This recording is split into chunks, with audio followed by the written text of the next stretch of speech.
we were told that racism no longer existed in the military. A legacy of inequality and discrimination was suddenly washed away by something called the Equal Opportunity Program. We would sit through mandatory classes, and every unit had this EO representative to ensure that no elements of racism could resurface.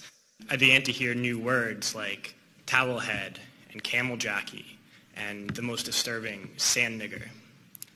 And these words did not initially come from my fellow soldiers, but from my superiors, my platoon sergeant, my company first sergeant, battalion commander. All the way up the chain of command, these terms, these viciously racist terms, were suddenly acceptable. And I noticed that the most overt racism came from veterans of the first Gulf War. And those were the words they used when they were incinerating civilian convoys.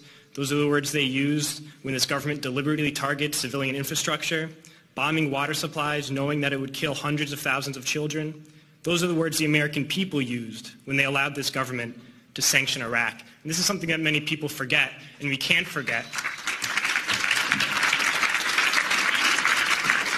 is that we've just learned that we've killed over 1 million Iraqis since this invasion, but we already killed 1 million Iraqis in the 90s through sanctions and bombings prior to this invasion, so the number truly is much higher.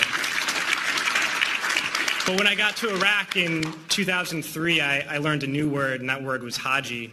Haji was the enemy. Haji was every Iraqi. He was not a person, a father, a teacher, or a worker. And it's important, we've heard this word a lot during Winter Soldier, but it's important to understand where this word came from. And to Muslims, the most important thing is to take a pilgrimage to Mecca. It's the Hajj. And someone who has taken this pilgrimage is a Haji. And it's something that in traditional Islam is the highest calling in the religion. So we took the best thing for a Muslim and made it into the worst thing.